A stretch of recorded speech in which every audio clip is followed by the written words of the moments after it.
Jain philosophy को समझने के लिए एक एग्जाम्पल हम लोग हमेशा कोट करते हैं, और ये एग्जाम्पल आप इस चित्र से देख पाएंगे, समझ पाएंगे। ये एक कहानी है, बहुत प्रसिद्ध कहानी है, और वो कहानी जैन दर्शन में भी चलती है, बौद्ध दर्शन में भी चलती है, हिंदू दर्शन में भी चलती है। एक ही कहानी का इस्तेमाल कई दर्शनों ने अपने अपने तरीके से किया हुआ है। इस कहानी पर आने से पहले थोड़ा सा रेफरेंस हम ध्यान रखें कि जैन धर्म दुनिया के सबसे कम जनसंख्या वाले समुदायों वाला धर्म है। आपको आश्चर्य होगा कि हमारे देश की आबादी लगभग 140-50 करोड़ के बीच में है, और जैन समुदाय के कुल आबादी अभी शायद 47 लाख के आसपास है। 44 लाख के आसपास 2011 में थी। 5% के आसपास वो एक डेकेड में बढ़ते हैं, जो कि सबसे कम दर है। भारत के सारे धर्मों की एक दशक में जो वृद्धि होती है, जैसे मुस्लिम समाज की पिछली बार 24% के आसपास थी, हिंदू समाज की 17% के आसपास थी, ईसाइयों की 15% के आसपास थी, सिखों की 8, बौद्धों की 6। सबसे कम एक दशक में जनसंख्या वृद्धि जिस समाज की होती है वो जैन है, 5% के आसपास होती है। तो मैं अनुमान कर रहा हूँ 2011 से 2024 के 13 साल मान भी लूँ तो भी उनकी आबादी 47 लाख के ऊपर तो नहीं हुई होगी। और ये दुनिया भर की आबादी है, केवल भारत की नहीं, पूरी दुनिया की आबादी है। इतनी सी आबादी वाला धर्म, और वो भारत के सबसे अमीर लोग हैं। पढ़ाई लिखाई में वो भारत के सारे धर्मों की तुलना में आगे हैं। 95% के आसपास लिटरेसी 2011 में थी। 24 के बाद तो पता नहीं क्या हाल होगा, जब सेंसस होगा हमारा अगला, तब देखेंगे। तो एक बहुत ही यूनिक सा केस है। दुनिया के कुछ धर्म जो बहुत यूनिक केस स्टडीज हैं, उसमें एक यहूदी धर्म है, एक जैन धर्म है, जो संख्या में कम है, पर उन्होंने किसी न किसी क्षेत्र में बहुत सारे झंडे गाड़े हैं। कुछ तो वजह इसकी फिलॉसफी में होगी कि इसने ऐसा किया। शायद आपने एक आदमी का नाम सुना हो, मैक्स वेबर उसको कहते हैं। मैक्स वेबर एक बहुत प्रसिद्ध समाजशास्त्री हुए हैं। उन्होंने कई किताबें लिखी, जिसमें से एक किताब बड़ी प्रसिद्ध है। उसका नाम है the Protestant ethics and the rise of and the spirit of capitalism. इस किताब में उन्होंने एक बड़ी गहरी केस स्टडी की, दुनिया के 6 प्रसिद्ध धर्मों का अध्ययन किया, जिसमें हिंदू धर्म भी आता है, कैथोलिक आता है, प्रोटेस्टेंट आता है, यहूदी आता है, इस्लाम आता है। इन सब का अध्ययन किया और बताया कि किसी देश में पूंजीवाद आने का संबंध इस बात से कम है कि वहां रिसोर्सेस कितने हैं, जलवायु कैसी है। असली बात है कि वहां का धर्म क्या है, वहां का सोचने का तरीका क्या है। क्योंकि धर्म सिखाता है सोचने का तरीका, हम कैसे सोचते हैं, हमारे संस्कार कैसे हैं। और वो कहते हैं कि प्रोटेस्टेंट धर्म पश्चिम में आया तो पूंजीवाद पैदा हुआ, जबकि पश्चिम में पूंजीवाद पनपने की संभावनाएं कम थी। और उसने ये भी कहा कि भारत में पूंजीवाद के पनपने की संभावनाएं ज्यादा थी, किंतु हिंदू धर्म के अंदर वो स्कोप नहीं था कि पूंजीवाद पैदा हो। पर मेरे ख्याल से उसने भारत के जैन धर्म पे ध्यान नहीं दिया। अगर देता तो वो समझ पाता कि उन्हीं परिस्थितियों में कैसे एक छोटा सा समुदाय आर्थिक उद्यम के मामले में इतना आगे बढ़ सकता है। तो एक रोचक सा अध्ययन है। और मैं जो भूमिका बांधना चाह रहा हूं वो ये है, जब भी किसी समुदाय का अतीत, वर्तमान, भविष्य समझना हो, उसकी नियति समझनी हो, वो कहां पहुंचा, कैसे पहुंचा समझना हो, उसकी फिलॉसफी को ध्यान से पढ़ लीजिए। और वो फिलॉसफी क्या होता है? सॉफ्टवेयर होता है हमारा। हार्डवेयर तो हमारी बॉडी है, हमारा सॉफ्टवेयर क्या है? जो हमारा सोचने का तरीका है। और धर्म आमतौर पर एक समुदाय के सोचने का तरीका बन जाता है। जैन ऐसा कैसे सोचते थे कि वो दुनिया के इस मुकाम पर पहुंचे, ये आज की पूरी बातचीत का सार निकलना चाहिए। उन्होंने ये कहानी क्यों इस्तेमाल की? ये कहानी कईयों ने इस्तेमाल की, जैन लोगों ने एक विशेष तरीके से इस्तेमाल की। वो कहते हैं कि जब भी आपको दुनिया को समझना हो, संसार को, अंतिम सत्य को समझना हो, बस इस चित्र को देख लीजिए। और ये चित्र क्या कहता है? ये चित्र कहता है कि एक हाथी आप सबको दिख रहा है, और इस हाथी को जानने की कोशिश में 6 लोग कोशिश कर रहे हैं। ये 6 के 6 लोग कहानी के हिसाब से नेत्रहीन हैं, देख नहीं सकते हैं, पर इनकी इच्छा है जानने की। यहां नेत्रहीन एक मिथक, एक प्रतीक के रूप में है तो हम सब भी नेत्रहीन हैं। हमारे पास बस 2 आंखें हैं, हमको लगता है कि बहुत खतरनाक चीज हमारे पास है। सच बात तो है कि इन दो आंखों से भी इतना कुछ दिखता नहीं है जितना हम सोचते हैं कि हम देख लेंगे। तो कहानी का प्रतीक ये है कि ये 6 लोग नेत्रहीन हैं, देख नहीं सकते हैं। जा रहे थे, इनके सामने एक हाथी आ गया। अब ये हाथी को समझना चाह रहे हैं। अब हाथी को आप समझ लीजिए कि एक कॉम्प्लेक्स रियलिटी है। जो वास्तविकता है बड़ी कॉम्प्लेक्स है, बहुत सिंपल नहीं है। दुनिया में मैं एक बात से हमेशा बात शुरू करता हूं, आज भी कर रहा हूं। आज तक एक भी दार्शनिक, एक भी धर्म, एक भी वैज्ञानिक अंतिम रूप से इस दुनिया को नहीं समझ सका है।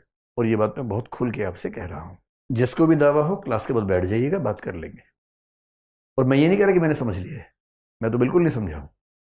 पर मैंने सबको समझ लिया है कि वो कितना कितना समझे हैं। सबके तुक्के हैं, सबके अपने अपने अनुमान हैं। कुछ के तुक्के ज्यादा वैज्ञानिक हैं, कुछ के तुक्के ज्यादा तार्किक हैं, कुछ की सोच ज्यादा शार्प है, ज्यादा बारीक है, कुछ की सोच कम बारीक है। पर ये संसार इतना बड़ा रहस्य है कि आज तक दुनिया में कोई समझ नहीं पाया है। और अगर कोई क्लेम करता है कि उसने समझ लिया है तो वो मजाक की बात है, हंसी मजाक की बात है। किसी को अगर भरोसा है, कोई छोटा सा बच्चा हो आपको बोले मैं छप जानता हूं, मैं छप जानता हूं, तो आप क्या करेंगे? उसको आप चिकोटी काटेंगे उसी गाल पे कि तुम सच में बहुत प्यारे हो, तुम सब जानते हो। आपको पता है कि वो नहीं जानता है, पर उसे भरोसा है कि वो जानता है। यही स्थिति दुनिया में हम सब लोगों की है। हमको भरोसा है कि हम बहुत जानते हैं। हम लोग कुछ नहीं जानते हैं, बहुत ही कम जानते हैं। उसी में से थोड़ा सा आज हम पढ़ेंगे। यहाँ पर रियलिटी बहुत कॉम्प्लेक्स है। ये 6 लोग जानना चाह रहे हैं और इनके पास जानने की क्षमताएं कम है। हमारे पास भी बहुत कम क्षमताएं हैं जानने की। इनके पास तो दुर्भाग्य से 2 आंखें भी नहीं है। अब इनमें से एक ने पकड़ लिया इसका दांत। ये दांत को ही अंतिम सत्य मान रहा है। और क्योंकि दांत देख तो नहीं पा रहा है, ये कह रहा है कि ये जो है सामने, ये भाला है, भाला, स्पीयर है। क्योंकि इसके हाथ में दांत आ गया, इसने दुनिया को दांत के माध्यम से भाला समझ के देखा। एक भाई साहब पीछे घूम रहे थे, वो पूंछ लेके खड़े हुए हैं। ये कह रहे हैं दुनिया जो है रस्सी के समान है। The world is like a rope. क्योंकि उसके हाथ में हाथी की पूंछ आ गई है, इतनी सी बात है। जिसके हाथ में हाथी की सूंड है वो कह रहा है कि अरे भागो भागो भागो, अजगर आ गया है।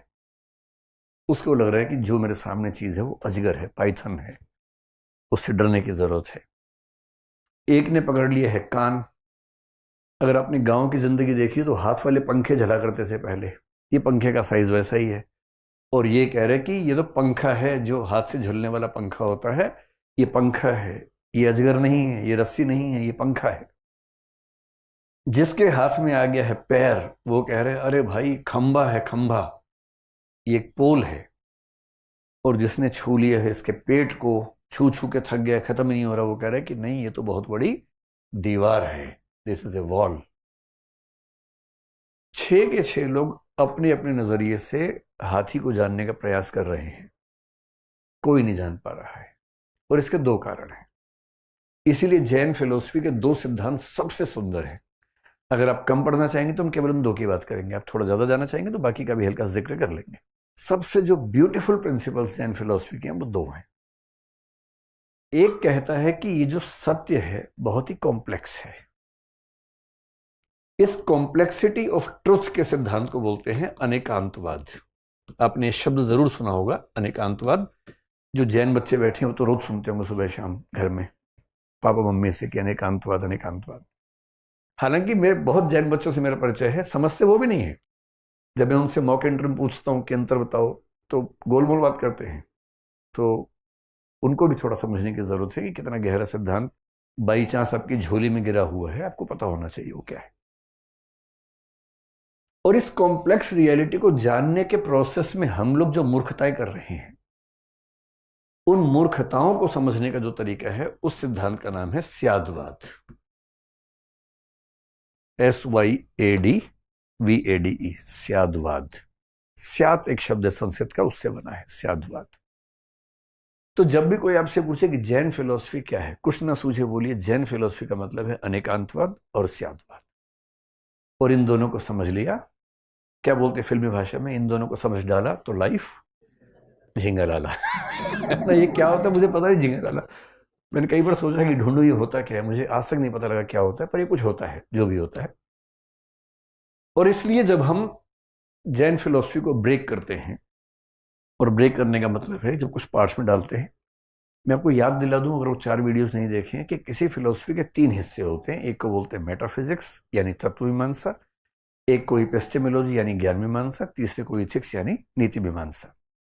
आपको ऐसा लग रहा होगा शायद कुछ लोगों को कि पहले तो क्रम अलग था, ये ऊपर होता था, ये नीचे होता था।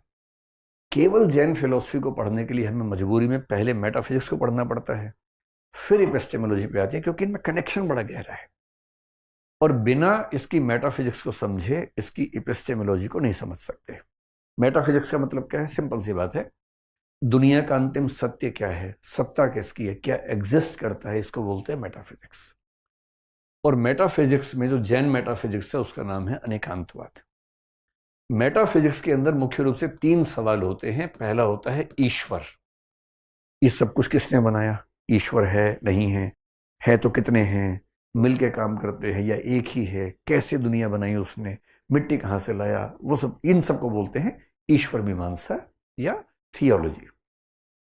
दूसरा सवाल होता है जगत यानी कि संसार, दिस वर्ल्ड, ये वर्ल्ड कैसे बना। जैसे जैन लोग ईश्वर को नहीं मानते हैं लेकिन जगत को तो मानते ही हैं, तो ये संसार कैसे बना उनको बताना पड़ता है।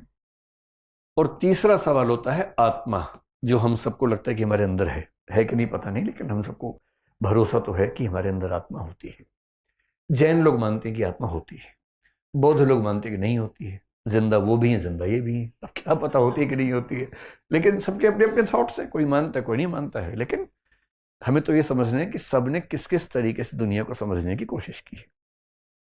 तो मेटाफिजिक्स में अनेकांतवाद के अंतर्गत हमें मुख्य रूप से इन 3 बातों पर गौर करना है संक्षेप में। ज्ञान मीमांसा का मतलब होता है कि किसी चीज को जानने की जो प्रक्रिया है, जो प्रोसेस ऑफ नॉलेज, उसमें इस दर्शन ने क्या क्या बारीकियां रखी, क्या क्या सावधानियां बरती। जैसे ज्ञान की परिभाषा क्या है, जैसे कौन से प्रमाण होते हैं, ज्ञान कितने प्रकार का होता है।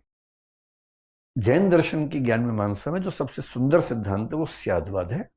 इसके अलावा हम थोड़ा सा देखेंगे ज्ञान के कितने प्रकार हैं। जैसे वो बड़ी सुंदर बात करते हैं, हमें ऐसा लगता है कि जैसे मैं पेन आपके सामने रखूं, आपने पेन को देखा, आप सोच सकते हैं कि आपने पेन को देखा और ये 1 सेकंड में हो गया। जैन दर्शन ने इसके भी 4 स्टेप्स बताए हैं कि ये 4 स्टेप्स में होता है, ऐसे नहीं होता है। 2 स्टेप्स तो कईयों ने बताए हैं, पश्चिम में कांट ने इसके 2 स्टेप्स बताए, कई लोगों ने 2 बताए, भारत में न्याय दर्शन ने 2 स्टेप्स बताए, लेकिन जैन दर्शन इसके 4 स्टेप्स बता रहा है कि किसी वस्तु को देखने का प्रोसेस भी इतना सिंपल नहीं है जितना हम समझते हैं, उसके भी 4 स्टेप्स होते हैं। ये सब किस में आता है? ज्ञान मीमांसा में, इपिस्टेमोलॉजी में। नीति मीमांसा या इथिक्स के बेसिकली 2 सवाल होते हैं। एक ये कि जीवन का उद्देश्य क्या है, दूसरा वहां तक कैसे पहुंचे। भारत में चारवाक को छोड़ के 8 दर्शनों का मानना है कि जीवन का एक ही उद्देश्य है, मोक्ष। उसी मोक्ष के नाम बहुत सारे हैं।